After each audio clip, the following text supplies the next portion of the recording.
All right, well, you pretty much went over everything that you needed to do to be a full-fledged advanced WordPress user. Now you know pretty much everything inside and out, where everything goes and where everything belongs.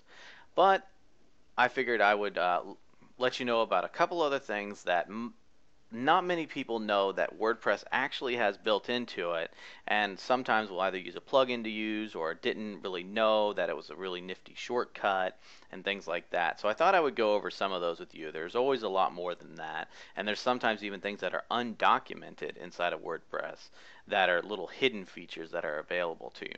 So we'll go over some of the ones that are a little bit more neat, and some are a little bit more obvious, and some of them are not. First thing I'm going to go over is in the tools section. It's called it's some of these simple tools, and one of these is the gears.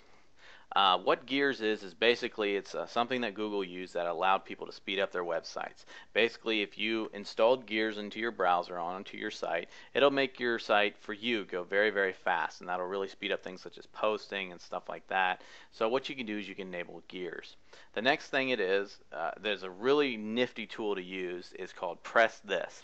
It's a bookmarklet, and what it does is that if you have Press This enabled on your bookmark section and you're on a site and you can highlight a piece of text, what it'll do is it'll automatically take you to your add new post section with the title of the page in there and the content on the page automatically in your post.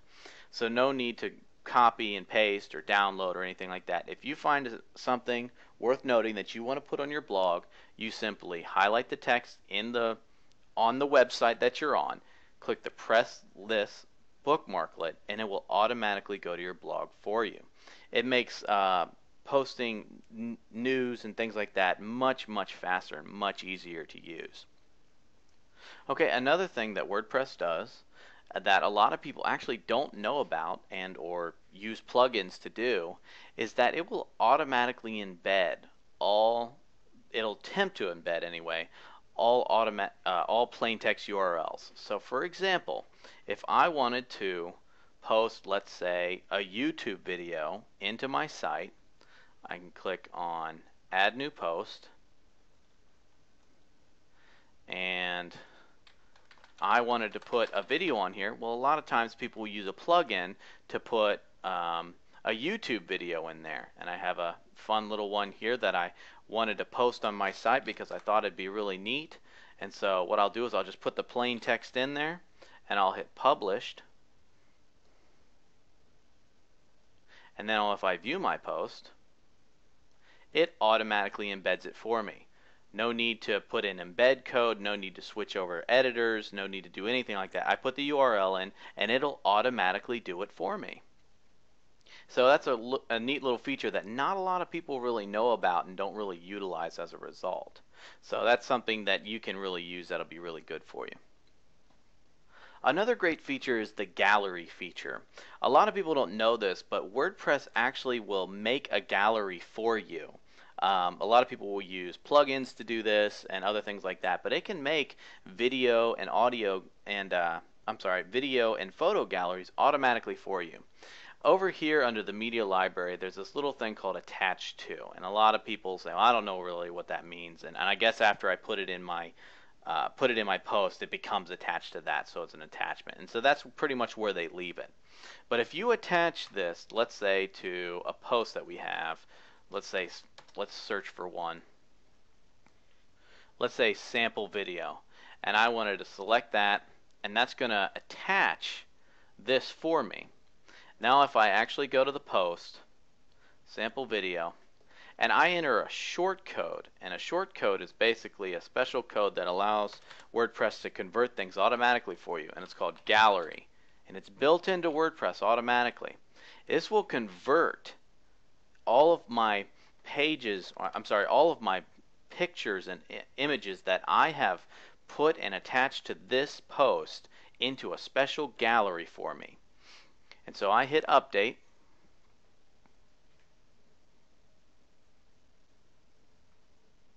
and suddenly this appears here. This wide frame with a photo on it and a camera. Now if you want to, you can click this and it says edit gallery, and then this gallery link shows up. You can edit the order that your images are in. what if they're thumbnails or not, and different items such as that. If you have multiple images, you can show how many columns that they're in. You can do a wide variety of things with the gallery, and not many people know that that even exists within WordPress. A lot of people use plugins to do it and things along those lines. So that's actually built into WordPress for you to use immediately. Another interesting feature that's more of a shortcut than anything else that a lot of people really don't know about, or at least don't utilize even if they do know about it, is the fact that you can use keyboard shortcuts just like you do in your actual text editors in real life. So let's say if I wanted to bold something, I can highlight it and hit Control plus B, and I can bold my text. If you wanted to find out what each things are, if you hover over it, you can hit the keyboard shortcut that's displayed right there. So if you wanted to add different things, you can use keyboard shortcuts instead of having to stop what you're doing and then go up and select the appropriate thing. This is actually a very useful shortcut if you use a lot of rich text formatting inside of your posts. One last thing that I wanted to show that was kind of a neat little feature that not everybody knew about was that you didn't have to always go into your database sometimes if you wanted to pull certain things out of it.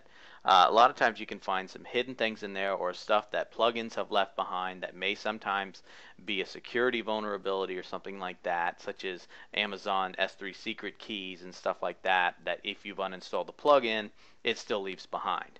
So one thing you can do is up in your URL, I'll go ahead and I'll drag this down for you.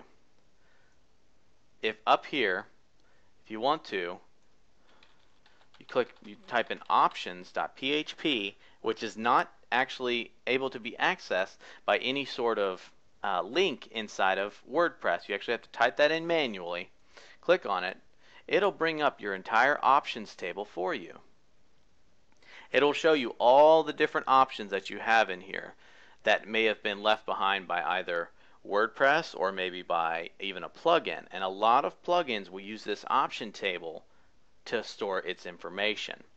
So you can sometimes find some different info in here that you may want to clean out or something like that that might not be something you want to either leave in there or something along those lines. So it's just a little quirky back-end thing that you're not always going to use, but sometimes it can come in real handy for you.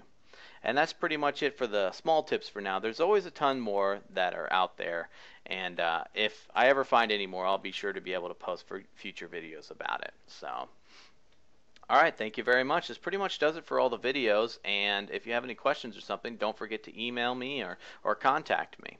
So thank you very much.